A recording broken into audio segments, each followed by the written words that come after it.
உலகமே 2020 கொரோனா கூட போராடி இருக்கும்போது அந்த இடத்துல ஒரு பிசினஸ் ஆப்பர்ச்சுனிட்டி இவங்க கண்டுபிடிக்கிறாங்க. இவங்க 6 crore ஷேர்ஸை வந்து 7.90 அப்படிங்கிற ஒரு பிரைஸ்ல வித்தாங்க. வெறும் குப்பத்தொட்டில போறதுக்கு பதில் அதுல இருந்து ஏதாவது யூஸ்ஃபுல்லா பண்ண முடியுமா அப்படின்னு ட்ரைடன்ட் இந்த ஸ்டாக்கை வாங்கலாமா வேணாமாங்கிற கன்ஃபியூஷன் இருந்தீங்கன்னா இந்த மொத்த வீடியோவை ஒரே லைனில் புரிய வைக்கிறேன். Same stock, same business, same ஃபண்டமெண்டல்ஸோட அபிஷேக் இண்டஸ்ட்ரீஸ் அப்படிங்கிற நேம்ல ட்ரேட் ஆகிட்டு இருந்துச்சுன்னா அந்த ஸ்டாக்கை நீங்கள் வாங்குவீங்களா? முதல்ல இந்த யூடியூப் வீடியோ தம்ப்நெயில்ல நான் ட்ரைடன்ட்ங்கிற நேமுக்கு பதிலாக அபிஷேக் இண்டஸ்ட்ரீஸ் வச்சிருந்தீங்கன்னா நீங்கள் இந்த வீடியோ கிளிக் பண்ணிருப்பீங்களா? இது ரெண்டுத்துக்குமே ஆன்சர் எஸ் அப்படின்னு இருந்துச்சுன்னா நீங்கள் இந்த வீடியோ ஃபுல்லாக பார்க்கணுங்கிற அவசியம் இல்லை. ஒருவேளை நோன் இருந்துச்சுன்னா உங்களுக்காக தான் இந்த video. Welcome back to 1 minute fundamental. So first of all thank you all. ஏன்னா மோஸ்ட் ஆஃப் த யூடியூப் சேனலில் அந்த யூடியூப் ஒரு ஸ்டாக்கை ரெக்கமெண்ட் பண்ணுவாங்க அண்ட் சப்ஸ்கிரைபர்ஸ் மேபி அந்த ஸ்டாக்கை வாங்கலாம். பட் நம்ம சேனலில் சப்ஸ்கிரைபர்ஸ் நீங்கள் எனக்கு ஸ்டாக்கை ரெக்கமெண்ட் பண்ணுறீங்க அண்ட் நான் அந்த ஸ்டாக் அனலைஸ் பண்ணி போட்டுட்டு இருக்கேன். ஸோ வாங்க பார்க்கலாம் உங்க போர்ட்ஃபோலியோக்கு ட்ரேடன் தேவையா இல்லையான்ட்டு. ஸோ ட்ரேடன் தேவைப்பட்டாலும் தேவைப்பட்டனாலும் இந்த வீடியோவை லைக் பண்ணிட்டு நம்ம சேனலை சப்ஸ்கிரைப் பண்ணிக்கோங்க. ஏன்னா உங்க போர்ட்ஃபோலியோக்கு நம்ம சேனல் ரொம்பவே முக்கியமாக தேவை. ஸோ இப்போ நம்ம கம்பெனி ப்ரொஃபைல்குள்ளே போனோம் அப்படின்னா இந்த ட்ரேடன்ட்டை டெக்ஸ்டைல் ஜெயிண்ட் அப்படின்னு சொல்கிறாங்க. ஆனால் இந்த கம்பெனி எந்த ஒரு ஷர்ட் பேண்ட்டுமே பண்ணல. இவங்க ஒரு எம்பையர், அதாவது ஒரு மெகா கார்பரேஷன் சொல்கிறாங்க, டாட்டாஸ் பிர்லாஸ் மாதிரி. ஆனால் இவங்க டாடா பிர்லா மாதிரி ஒரு பெரிய ரிச்சான கம்பெனியும் கிடையாது. அண்ட் என்னதான் இவங்க மல்டிபிள் பிஸ்னஸ் ரன் பண்ணாலுமே இவங்க மெயின் இண்டஸ்ட்ரி டெக்ஸ்டைலில் இருக்குது. அதை தவிர இவங்க chemical production, energy production and paper ப்ரொடக்ஷன்லாம் ஈடுபட்டிருக்காங்க. பட் இந்த எல்லா கம்பெனிஸ்க்குமே ஒரு இன்டர்லிங்க் இருக்குது. அது என்ன அப்படின்னு தெரிஞ்சுக்கணும்னா நம்ம அதுக்கு கம்பெனி ஹிஸ்ட்ரிக்குள்ளே போய் ஆகணும். ஸோ இந்த ஸ்டோரி ராஜேந்திர குப்தா அப்படிங்கிற ஒருத்தர்கிட்ட இருந்து பஞ்சாப்லேருந்து ஸ்டார்ட் ஆகுது. ஸோ பஞ்சாப் அப்படின்னாலே இது ஒரு ரிச்சான ஸ்டேட் விவசாயம் பண்ணுறதுக்கு அண்ட் இது ஒரு அலர்ட்ல இருக்கிற ஒரு ஏரியாவாக இருக்கும். ஏன்னா பாகிஸ்தான் பார்டர்ல இருக்கக்கூடிய இந்த ஸ்டேட்ல அதிகமாக இந்த லாக்கஸ்ட் இன்வேஷன் பேண்டமிக் வரும். ஸோ இந்த 2020 நம்ம இந்தியாவில் கூட இது நடந்துச்சுன்னு கேள்விப்பட்டிருப்பீங்க. மாஸ் குரூப் ஆஃப் வெட்டிக்கிரிகளாம் வந்துட்டு ஃபார்மிங் லேண்ட்ல இருக்கிற எல்லா கிராப்ஸுமே சூறையாடிட்டு போயிடுன்னு கேள்விப்பட்டிருப்பீங்க. இந்த காப்பான் மூவிலெல்லாம் கூட பார்த்துருப்பீங்க. இந்த மாதிரி ஒரு அலர்ட்ல இருக்கக்கூடிய ஜோன் தான் பஞ்சாப். பட் இது வரைக்கும் மோஸ்ட் அங்கே நடந்தது இல்லை அப்படின்னாலுமே எப்படியா பார்த்தாலும் இந்த ஃபெர்டிலைசரோட நீட் ஃபார்மர்ஸ்க்கு அதிகமாக தேவைப்படுது அப்படிங்கிறதுனால அங்கே இருக்கக்கூடிய ராஜேந்திர குப்தா எப்படியாவது ஒரு கெமிக்கல் பேஸ்டு இண்டஸ்ட்ரியை ஸ்டார்ட் பண்ணணும், இந்த ஃபெர்டிலைசர்ஸை நம்ம ப்ரொடக்ஷன் பண்ணணும் அப்படிங்கிற ஒரு ஐடியாவில் 1985 ஒரு கெமிக்கல் கம்பெனியை ஸ்டார்ட் பண்ணுறாங்க. அதாவது ஒரு கெமிக்கல் பிளான்ட்டை ஸ்டார்ட் பண்ணுறாங்க. பட் அது ஒரு பெரிய ஃபெயிலியரில் போய் முடியுது. ஸோ அதுக்கப்புறமா ஸ்டில் இந்த ஆண்டர்பிரினர்ஷிப் ஜேர்னிலேயே அவங்க இருக்கணும் அப்படிங்கிற ஐடியாவில் 1990 ஒரு ஸ்மால் ஆக்ரோ பேஸ்டு கம்பெனி ஆரம்பிக்கிறாங்க. இதில் இவங்க யான் ப்ரொடக்ஷன் பண்ணுறாங்க. இந்த யான் அப்படின்னு என்னன்னு பார்த்தீங்கன்னா நம்ம சாதாரண நூல் தான். பட் நூலை நம்ம இங்கிலீஷில் த்ரெட்னு சொல்லுவோம். ஒரு 5-6 நூலை ஒன்றா சேர்த்து ஒரு திக்கான நூல் பண்ணோம் அப்படின்னா அதுதான் யான் அப்படின்னு சொல்லுவோம். ஸோ இந்த திக்கான நூல் எங்கே தேவைப்படும் அப்படின்னு பார்த்தீங்கன்னா இந்த பஞ்சாப்லாம் பார்த்தீங்கன்னா ஹிமாச்சல் பிரதேஷ் கிட்ட, மலை பிரதேசம் கிட்ட இருக்கக்கூடிய ஏரியாங்கிறதுனால குளிர்காலத்தில் பயங்கரமாக குளிர் நடக்கும். ஸோ அதனால இந்த விண்டரில் தேவைப்படக்கூடிய ஸ்வெட்டர்ஸ், ஹூடி மாதிரியான ப்ராடக்ட்ஸ் எல்லாம் பண்ணுறதுக்கு இந்த யான் அப்படிங்கிற ப்ராடக்ட் தான் அதிகமாக தேவைப்படுது. ஸோ இந்த யான் ப்ரொடக்ஷனுக்கு முக்கியமாக தேவைப்படக்கூடியது காட்டன்ங்கிறது தான் ரா மெட்டீரியலாக இருக்குது. ஸோ நம்ம ஏன் இந்த காட்டன் பிளான்ட்ஸில் இருக்கக்கூடிய ஒரு ஃபார்மிங் லேண்டை வாங்கக்கூடாது அப்படின்னு நினைக்கும் போது தான் காட்டனுக்கான பிளான்ட்டை வளர்க்குறதுக்குமே முக்கியமாக ஃபெர்டிலைசருங்கிறது தேவைப்படுது. ஸோ இந்த ஃபெர்டிலைசர் பண்ணக்கூடிய பிஸ்னஸில் நம்ம ஆல்ரெடி ஒரு வாட்டி உள்ள போயிட்டு ஃபெயிலியர்னு சொல்லிட்டு அந்த மில்லை க்ளோஸ் பண்ணி வச்சிருக்கோம். நம்ம ஏன் அந்த ஃபெர்டிலைசர் பிளான்ட்டை மறுபடியும் ஓப்பன் பண்ணக்கூடாது? அதில் வந்து நம்ம கெமிக்கல் ப்ரொடக்ஷன் பண்ணலாம் அப்படின்னு யோசிக்கிறாங்க. ஏன்னா இந்த காட்டனுக்கு தேவைப்படக்கூடிய ஃபெர்டிலைசரும் பண்ண மாதிரியாச்சு. அண்ட் இவங்க பண்ணுற யான் எல்லாமே ஒரு ஃபினிஷ்டு குட்ஸ் ஆகிறதுக்கு முன்னாடி கலரிங் பண்ணுவாங்க. ஸோ ஸ்வெட்டர்னாலுமே கலர் பண்ணி தான் அனுப்புவாங்க. ஸோ நம்மளுடைய ரா மெட்டீரியல் யான் அடுத்த இடத்துக்கு போகும்போது கலர் பண்ணி தான் போகுது. நம்ம இந்த கெமிக்கல் ப்ரொடக்ஷன் ஆரம்பிக்கிறது மூலமா முன்னாடியும் ஒரு யூஸ் இருக்கு அண்ட் யான் ப்ரொடக்ஷனுக்கு அப்புறமா ஒரு யூஸ் இருக்குங்கிறதுனால மறுபடியும் கெமிக்கல் ஃபீல்டுக்குள்ள என்டர் ஆகுறாங்க அண்ட் ஸ்லோவா ரெண்டு பிசினஸ்மே க்ரோ ஆக ஆரம்பிக்குது. 1993 இவங்க என்ன கண்டுபிடிக்கிறாங்கன்னா இவங்களுக்கு முக்கியமான ரா மெட்டீரியலான காட்டன்ல இருந்து பிளான்ட் வேஸ்ட் அப்படின்னு சொல்லிட்டு வருது. ஸோ இந்த பிளான்ட் வேஸ்ட் எல்லாம் வெறும் குப்பத்தொட்டில போறதுக்கு பதில் அதுல இருந்து ஏதாவது யூஸ்ஃபுல்லா பண்ண முடியுமா அப்படின்னு பார்க்கும்போது தான் இவங்களுக்கு பேப்பர் எல்லாமே இந்த பிளான்ட் வேஸ்ட்ல இருந்து தான் வருது அப்படின்னு தெரிஞ்சுக்கிறாங்க. ஸோ நம்மளுடைய ரா மெட்டீரியலோட கார்பேஜை நம்ம ஏன் யூஸ்ஃபுல்லா செய்யக்கூடாது, அதுல இருந்து ஒரு பேப்பர் செய்யலாமே அப்படிங்கிற ஐடியால இந்த A4 ஷீட் மாதிரியான பேப்பர் எல்லாம் இந்த யான் ப்ரொடக்ஷனுக்கு தேவைப்படக்கூடிய காட்டன்ல இருந்து வரக்கூடிய பிளான்ட் வேஸ்ட்டை வச்சு இவங்க பேப்பர் பிசினஸ் குள்ளேயுமே போறாங்க அண்ட் சில ஸ்டேஷனரிஸுமே இவங்க பண்ணி வித்துட்டு இருக்காங்க. அடுத்தது 1995 இவங்க இன்னொரு முக்கியமான ஆப்பர்ச்சுனிட்டியை கண்டுபிடிக்கிறாங்க. அது என்னன்னு பார்த்தீங்கன்னா இந்த யான் எல்லாமே மோஸ்டா ஸ்வெட்டர்ஸ் பண்ணுறது தான் யூஸ் ஆகுது அப்படின்னா இது மோஸ்டா நார்த் இந்தியாவுக்குள்ள மட்டும்தான் இருக்கும். ஏன்னா இந்த சவுத் இந்தியாலாம் வெயில் பிச்சுட்டு அடிக்குது. ஸோ இந்த இடத்துல இந்த ஸ்வெட்டர்லாம் மோஸ்டா செல் பண்ண முடியாதுங்கிறப்ப இந்த யானை வச்சு வேற என்னெல்லாம் மெட்டீரியல்ஸ் பண்றாங்கன்னு பார்க்கும்போது இந்த டர்க்கி டவல், நம்ம தமிழ்ல தேங்காய் பூ துண்டு அப்படின்னு சொல்லுவோம். ஸோ இந்த டர்க்கி டவல்லாம் பண்ணக்கூடிய பிசினஸ்ல இது வந்து ஒரு யூனிவர்சல் மெட்டீரியல், உலகம் ஃபுல்லாக எல்லா இடத்துலையுமே தேவைப்படுவதால நம்ம ஏன் இந்த யான்லேருந்து ஓகே யான் ப்ரொடியூஸ் பண்ணி நம்ம அதை ரா மெட்டீரியல் அனுப்பிச்சிடுவோம், அது மற்ற ஸ்வெட்டர் பண்ணுற கம்பெனிக்கு ரா மெட்டீரியலாக இருக்கும். பட் நம்ம இந்த யானை வச்சுட்டு வேற என்ன செய்யலாம்னு பார்க்கும்போது இந்த டர்க்கி டவல்ஸுமே சேம் யான்லேருந்து தான் வருது. ஸோ அதனால இவங்களுடைய ஃபர்ஸ்ட் டவல் பிளான்ட்டை 1995ல டர்க்கி டவல் யூனிட்டை ஸ்டார்ட் பண்றாங்க. அடுத்தது 2007ல இவங்க டெக்ஸ்டைல் பார்க் அப்படின்னு சொல்லிட்டு ஒன்று ஸ்டார்ட் பண்றாங்க. இதுல இவங்க இந்த டர்க்கி டவல் மாதிரியான ப்ராடக்ட்ஸ் எல்லாமே ப்ரமோட் பண்ண ஆரம்பிக்கிறாங்க. இதெல்லாம் வச்சு பார்க்கும்போது இவங்க ஒரு குட் ஆப்பர்ச்சுனிட்டிஸ் ஃபைண்டர் அப்படிங்கிறது நமக்கு தெரிய வருது. அண்ட் உலகமே 2020ல கொரோனா கூட போராடிட்டு இருக்கும்போது அந்த இடத்துல ஒரு பிசினஸ் ஆப்பர்ச்சுனிட்டி இவங்க கண்டுபிடிக்கிறாங்க. இதே சேம் யான் மெட்டீரியல் வச்சு தான் இந்த கொரோனால டாக்டர்ஸ்லாம் யூஸ் பண்ணக்கூடிய பாடி சூட்ஸ், ஹேஸ்மட் சூட், முக்கியமா இந்த ஃபேஸ் மாஸ்க் எல்லாமே இந்த யான் மெட்டீரியல் வச்சு தான் பண்றாங்க.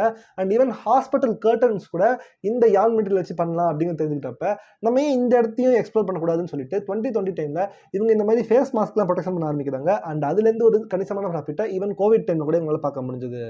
கோவிட்க்கு அப்புறமா இந்த மெடிக்கல் செக்டர்ல நம்ம இந்த யானை வச்சு வேற என்னெல்லாம் பண்ணலாம் அப்படிங்கிறத பார்க்கும்போது anti bacterial feather touch towels அப்படின்னு சொல்லிட்டு ஒன்று பண்ண ஆரம்பிக்கிறாங்க. சேம் டர்க்கி டவல் பண்ணதுக்கு பதிலாக இப்போ இந்த ஃபெதர் டச் டவல்ஸ் ஒன்று பண்றாங்க. சாஃப்டான ஒரு டவல், முக்கியமா பேபிஸ்க்கும் எல்டர்லி பர்சன்ஸ்க்குமான ஒரு கான்சன்ட்ரேஷன் டவலா இதை பண்ணியிருக்காங்க.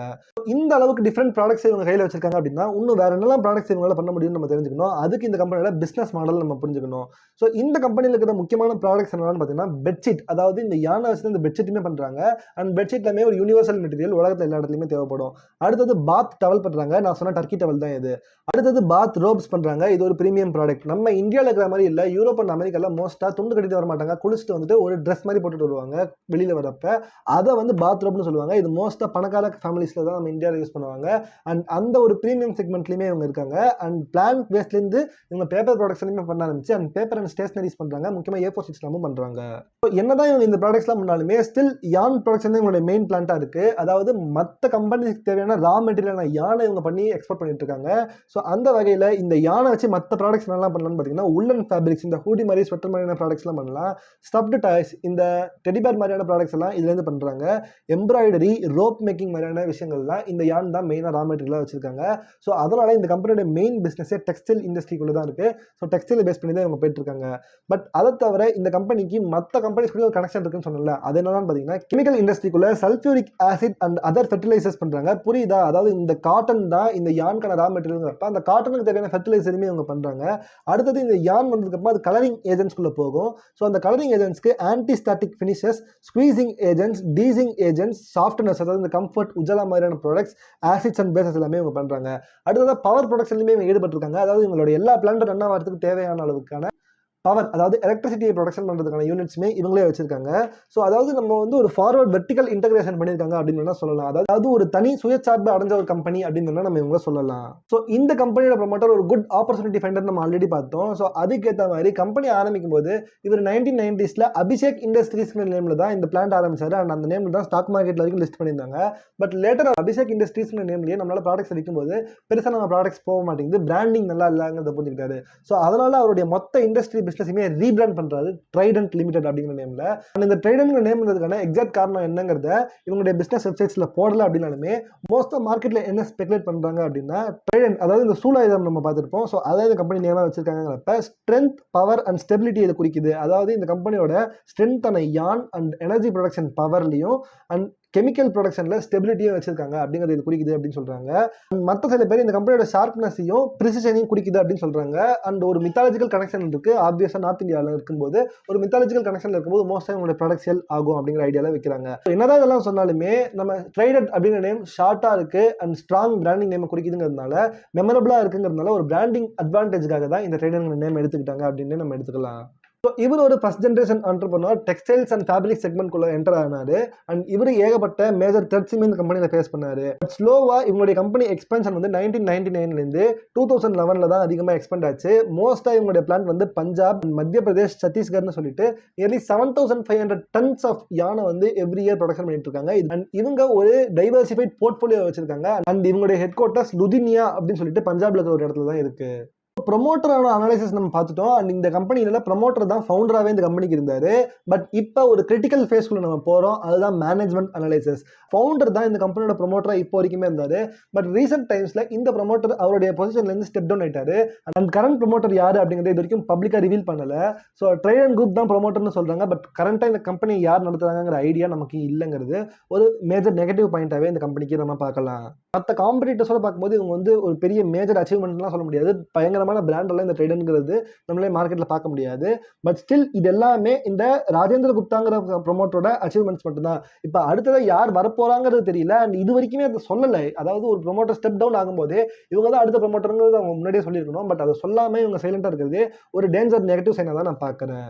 எத்திக்கல் அண்ட் மாரல் செக்மெண்ட்ஸில் இந்த ப்ரொமோட்டர் என்னெல்லாம் பண்ணுறாங்க அப்படிங்கிற ரிசர்ச் நம்ம நார்மலாக பண்ணுவோம். பட் ப்ராப்ளம் என்னன்னா இந்த கம்பெனியோட எந்த ஒரு ட்ரஸ்ட்டுமே ஃபவுண்டேஷன்ஸுமே நம்ம கையில் கிடைக்கல. ஸோ மோஸ்ட்டாக இவங்களுடைய எத்திகாலிட்டி எந்த அளவுக்கு இருக்குது அப்படிங்கிறத நம்மளால கிளியராக பார்க்க முடியல. பட் ஒரு இடத்துல நான் என்ன பார்த்தேன்னா ரெயின்போ இன்டகிரேட்டட் டெக்ஸ் பார் அப்படின்னு சொல்லிட்டு ஒரு கம்பெனி இருக்காங்க. இவங்க 6 crore ஷேர்ஸை வந்து 7.90 அப்படிங்கிற ஒரு ப்ரைஸில் விற்றாங்க. ஸோ இதை விற்கும் போது கம்ப்ளீட்டாக ட்ரைடன்ட் அப்படிங்கிற அந்த பேரண்ட் கம்பெனி அதே 7.90 ப்ரைஸ்க்கு வாங்கிட்டாங்க. ஸோ இவங்களுடைய ஒரு குரூப் ப்ரொமோட்டர் வெளில போகும்போது அதை அப்படியே பப்ளிக் கையில் விடாமல் இந்த ப்ரொமோட்டர்ஸ் அதை அப்சர்வ் பண்ணிட்டாங்க. ஸோ அதெல்லாம் ஒரு நல்ல விஷயமாவே பார்க்குறேன். பட் ஸ்டில் யார் ப்ரொமோட்டர்னே தெரியாமல் இந்த ஸ்டாக் நம்ம இன்வெஸ்ட் பண்ணலாமாங்கிறது ஒரு கேள்விக்குறியா தான் இருக்கு. அடுத்தது நம்ம என்ன கம்பெனியோட பேலன்ஸ் ஷீட்குள்ள போகலாம். ஸோ அதுலேருந்து இந்த கம்பெனியோட ஃபண்டமெண்டல்ஸ் என்னங்க தான் அனலைஸ் பண்ணலாம். ஸோ ட்ரைடன்ட் லிமிடெட் இது மார்க்கெட் கேப்ல 19,314 crores இருக்கு. அதாவது இன்னும் ஒரு 700 crores பண்ணாங்க அப்படின்னா இவங்க ஒரு லார்ஜ் கேப் கம்பெனியாக மாறிடுவாங்க. ஸோ இவங்களுடைய கரண்ட் பிரைஸ் 37.9 அப்படின்னு இருந்தாலுமே ஸ்டாக் பிஇ ரேஷியோ பார்த்தீங்கன்னா 55.3 அப்படின்னு சொல்லிட்டு இருக்கு. ROCE பார்த்தீங்கன்னா 10.5% தான் இருக்கு. இது கொஞ்சம் நெகட்டிவ் சைனாக தான் பார்க்குறேன். ஏன்னா இன்னுமே பெட்டரான ROCE நிறைய கம்பெனியில் இருக்கலாம். ROE அதாவது ரிட்டர்ன் ஆன் ஈக்விட்டியுமே 8.21 தான் இருக்கு. ஸோ இந்த ஸ்டாக் பிரைஸ் டு ஈக்விட்டி ரேஷியோவுக்கு இது கம்மி அப்படின்னு சொல்லலாம். ஸோ அதுக்கு நம்ம இந்த ஸ்டாக் பிஇ ரேஷியோவில் இவங்களுடைய காம்படிட்டர்ஸ்குள்ளே போய் பார்த்தோம் அப்படின்னா வதர்மன் டெக்ஸ்டைல்னு சொல்லிட்டு 20.25 தான் இவங்களுடைய பிஇ ரேஷியோ இருக்கு. இண்டோ கவுன்ஸ் இண்டஸ்ட்ரீஸ் இவங்க one of the important competitor இவங்களுக்கு அவங்களுமே 22.54 தான் இருக்காங்க. அரவிந்த் லிமிடெட்னு சொல்லிட்டு ஒருத்தர் 28.19 இருக்காங்க. அடுத்தது அம்பிகா காட்டன் சொல்லிட்டு ஒருத்தவங்க இன்னும் 13.76 தான் இருக்காங்க. So stock price to equity ratio பார்க்கும்போது 55ங்கிறது கொஞ்சம் ஓவர் வேல்யூடாக தான் எனக்கு தெரியுது. பட் நான் சொன்ன மாதிரி மற்றவங்கலாம் வெறும் இண்டஸ்ட்ரியில் டெக்ஸ்டைல்குள்ளே மட்டும் தான் இருக்காங்க. பட் இவங்க இருக்கிற இண்டஸ்ட்ரியில் இவங்க டெக்ஸ்டைல் தாண்டி கெமிக்கல் இண்டஸ்ட்ரிக்குள்ளே இருக்காங்க. அடுத்தது இவங்க பவர் ப்ரொடக்ஷன்லையும் பேப்பர் ப்ரொடக்ஷன்லையும் இருக்காங்கிறப்ப இவங்க கிட்ட சில FMCG ப்ராடக்ட்ஸுமே இருக்குது. அண்ட் இவங்க இருக்கிற இண்டஸ்ட்ரி பார்த்தீங்கன்னா என்னதான் டெக்ஸ்டைல் இண்டஸ்ட்ரியாக இருந்தாலுமே இந்த டெக்ஸ்டைல்ஸ் எல்லாமே வந்துட்டு ஷர்ட் பண்ண மாதிரியான விஷயங்கள்லாம் ஃபாஸ்ட்டாக மூவ் ஆகிடும். பட் இந்த டவல் இந்த பெட்ஷீட்லாம் பார்க்கும்போது இது வந்து வருஷத்துக்கு ஒரு வாட்டி 2 வாட்டி தான் மக்கள் மோஸ்ட்டாக ஒரு ஃபேமிலிக்கே ஒரு 3-4 தான் வாங்குவாங்க. ஸோ அந்த வகையில் இவங்க இருக்கிற பிஸ்னஸ்க்கு வந்து ஒரு கான்ஸ்டன்ட் ரெவன்யூ இன்கம் இருக்குமா அப்படிங்கிறது ஒரு கொஸ்டின் மார்க்காக தான் இருக்குது. அடுத்தது இந்த ஸ்டாக் பி ரேஷியோ மட்டுமே வச்சு இவங்க கணக்கு பண்ண முடியாது. ஏன்னா இவங்க கெமிக்கல்ஸ் வச்சிருக்காங்க, பவர் ப்ரொடக்ஷன் பண்ணுறாங்க, அண்ட் ஈவன் பேப்பர் ப்ரொடக்ஷன்லாம் பண்ணுறாங்க. அப்படிங்கிறப்ப இவங்க வந்து ஒரு ஹோல்டிங் கம்பெனியாக நம்ம பார்க்கணும். எப்படி டாட்டாஸ் எல்லாத்தையும் ஒன்றா சேர்த்து ஒரு டாடா லிமிடெட் அப்படின்னு சொல்லிட்டு ஒரு பெரிய கம்பெனி தான் ரிலையன்ஸுங்கிறது எப்படி இருக்கோ அந்த மாதிரி இவங்க வந்து ஒரு ஹோல்டிங் கம்பெனியாக தான் பார்க்கணும். ஏன்னா இவங்க ஒரு பிஸ்னஸ் பண்ணாங்கன்னா மட்டும்தான் அவங்களோட பி ரேஷியோ வச்சு அனலைஸ் பண்ணலாம். இவங்க ஏகப்பட்ட மல்டிபிள் பிஸ்னஸ் பண்ணும்போது அது எல்லாத்தையுமே ஒன்றா வச்சிருக்காங்கிறப்ப இதோட ஹோல்டிங் வேல்யூ பார்த்தோம்னா புக் வேல்யூ 8.47 இருக்கு. அண்ட் கரண்ட் பிரைஸ் 37 இருக்கிறப்ப 4.50 அப்படிங்கிற புக் வேல்யூ இருக்கு. ஸோ பிபி படி பார்த்தோம்னா ரொம்பவே ஹைலி ஓவர் வேல்யூ, 4 மடங்கு அதிகமான வேலை கொடுத்து வாங்குறீங்க. அண்ட் முக்கியமான ஒன்று 0.49 அதாவது 0.5 டெப்ட் இருக்கு. ஸோ இப்போ இந்த ஸ்டாக் பிரைஸ் நியர்லி 37 rupees இருக்கு. ரவுண்ட் ஆஃப் பண்ணி நம்ம 40 அப்படின்னு எடுத்துக்கிட்டோம்னா அதில் 20 ரூபாய் இந்த கம்பெனி கடன் மட்டுமே வச்சிருக்காங்க. ஸோ இது வந்து ரொம்பவே டேஞ்சரஸான சைன். இந்த அளவு கடன் வச்சிருக்கிற ஒரு கம்பெனி என்னதான் லார்ஜ் கேப்பே இன்னும் போகலைங்கிறப்ப நமக்கு வந்து ஒரு சிக்னேச்சர்ல ஒரு த்ரெட் இந்த கம்பெனியில் இருக்கு அப்படின்னு சொல்லலாம். ஸோ அடுத்தது நம்ம ஏர்னிங்ஸ் பர் ஷேர் பார்த்தோம்னா ஒரு மாதிரி ஏறி இறங்குது, ஒரு ஸ்டேபிளான growth இல்லை. எப்போ ஏர்னிங்ஸ் பர் ஷேர் ஸ்டேபிளாக க்ரோ ஆகுதோ அப்போ நம்ம அந்த கம்பெனியில் கொஞ்சம் நம்பிக்கை கொள்ளலாம். அண்ட் இந்த EPS வந்து ஸ்டேபிளாக இல்லாமல் 0.46லேருந்து திருப்பி இப்போ 0.11 இறங்கிடுச்சு. ஸோ இதெல்லாம் வந்து ரொம்பவே ஒரு டேஞ்சரஸ் சைனாக தான் நான் பார்க்குறேன். அண்ட் இந்த அளவுக்கு ஏர்னிங்ஸ் பர் ஷேர் வந்து வாலட்டிலாக இருக்கிறதுமே கொஞ்சம் ப்ராப்ளமாக தான் இருக்குது. அடுத்தது உங்களுடைய சேல்ஸ் growth பார்த்தீங்கன்னா 6% இருக்குது, ப்ராஃபிட் growthமே 6% தான் இருக்குது. பட் ஸ்டாக் ப்ரைஸ் கேட்குற மட்டும் 37% இருக்குது. உங்களுக்கு புரியுதா? 6 மடங்கு எக்ஸ்ட்ராவாக அந்த சேல்ஸோட அதிகமாக வளர்ந்துருக்கு. அதாவது இந்த ஸ்டாக் வந்து ஒரு ஹை ஓவர் வேல்யூஸ்னா ஈஸியாக டினோட் பண்ணுது. ஒரு நல்ல விஷயம் என்னன்னு பார்த்தோம்னா ப்ரொமோட்டர்ஸ் கிட்ட தான் 73% ஆஃப் ஷேர்ஸ் இருக்குது. அதாவது ஒரு கிட்டத்தட்ட ஒரு பிரைவேட் கம்பெனி மாதிரி தான் நடத்துறாங்க. இது ஒரு நல்ல விஷயம். ஸ்டேபிள் ப்ரொமோட்டர் ஹோல்டிங்ஸ் இருந்தாலுமே FII ஹோல்டிங் வெறும் 2.65 தான் இருக்குது. DII ஹோல்டிங் 0.05 தான், கிட்டத்தட்ட இல்லவே இல்லைன்னு சொல்லலாம். கவர்மெண்ட் ஹோல்டிங்ஸுமே இல்லை. பப்ளிக் ஹோல்டிங்ஸ் பார்த்தீங்கன்னா 22%. ஸோ இது கொஞ்சம் டேஞ்சரஸாக தான் தெரியுது. ஏன்னா FII DII இருக்கிறப்ப தான் ஒருவேளை அந்த ப்ரொமோட்டர்ஸ் அந்த ஸ்டாக்கை வித்துட்டு போகிறாங்க அப்படின்னா FII DII தான் அதை அப்சர்வ் பண்ணுவாங்க. டைரெக்டாக பப்ளிக் கிட்ட வந்துச்சுன்னா அந்த ஸ்டாக் நியர்லி ஒரு பென்னி ஸ்டாக்காக போகிறதுக்கான சான்சஸ் இருக்குது. ஸோ இதுவுமே ஒரு டேஞ்சரஸ் சிக்னேச்சர் தான் நான் பார்க்குறேன். இதனால இந்த கம்பெனியோட ரெவன்யூ ஸ்ட்ரீம்ஸ் அண்ட் இன்கம் ஸ்டேட்மெண்ட்குள்ள வந்தோம் அப்படின்னா இவங்களுடைய இன்கம்ஸ் நிறையவே எக்ஸ்போர்ட்லேருந்து வருது. இது ஒரு நல்ல பாசிட்டிவ் பாயிண்டாக பார்க்கலாம். USA இவங்களுடைய மேஜர் எக்ஸ்போர்ட் இருக்குது. அதை தவிர யூரோப்பில் ஜெர்மனி, இட்டாலி, பிரான்ஸ், யூகேல இருக்குது. அது தவிர ஜப்பான்லையுமே இவங்க எக்ஸ்போர்ட் பண்ணுறாங்க. And Saudi Arabia, United Arab Emirates மூலமாக இவங்க மிடில் ஈஸ்ட்லையுமே இன்கம் வச்சிருக்காங்க. அண்ட் ஆஸ்திரேலியா, கனடாங்கிற மாதிரி 85 to 90% ஆஃப் இன்கம் டெக்ஸ்டைல்லேருந்து தான் வருது. அண்ட் அதுலேயுமே மோஸ்ட் ஆஃப் இன்கம் எக்ஸ்போர்ட்லேருந்து வருதுங்கிறது ரொம்ப ஒரு நல்ல விஷயமா நான் பார்க்குறேன். நல்ல பாசிட்டிவ் பாயிண்டாக இருக்குது. And strong presence to markets in all over the world இவங்க வச்சிருக்காங்க. பிராண்டிங் நல்லா இருக்கு, வேர்ல்டுல இந்தியாக்குள்ள இல்லைனாலுமே ஒரு பிரீமியம் செக்மெண்ட் மார்க்கெட்ல இவங்களுடைய பிராண்டிங் நல்லா இருக்கு. அப்படி இந்த ராஜேந்திர குப்தா 2022ல ஆகஸ்ட் மந்த் அப்ப அவருடைய ப்ரொமோட்டர் அப்படிங்கிற பொசிஷன்ல ஸ்டெப் டவுன் ஆயிட்டாரு. பட் இப்ப கரண்ட் ப்ரொமோட்டரே யாரு அப்படிங்கிறது நமக்கு தெரியாத வரைக்கும் அண்ட் இந்த அளவுக்கு ஒரு ஹைலி ஓவர்வேல்ட் டைம்ல இந்த ஸ்டாக்கை நான் பை பண்ண மாட்டேன். பட் மேபி ஷார்ட் டேர்ம்ல இந்த ஸ்டாக்ஸ்க்கு சில பர்க்ஸ் இருக்கலாம். அதை நீங்க உங்களுடைய அனலைசிஸ் பண்ணிட்டு உங்களுக்கு ஏற்ற மாதிரி வாங்கிக்கோங்க. ஸோ இதுதான் என்னுடைய அனலைசிஸ். உங்களுக்கு இந்த வீடியோ பிடிச்சிச்சுன்னா லைக் பண்ணுங்க, நம்ம சேனலை சப்ஸ்கிரைப் பண்ணிக்கோங்க. அடுத்தது நம்ம என்ன வீடியோ பண்ணணும் அப்படின்னு சொல்லிட்டு கமெண்ட் பண்ணுங்க. ஸோ அடுத்த வீடியோவில் பார்க்கலாம். Bye bye.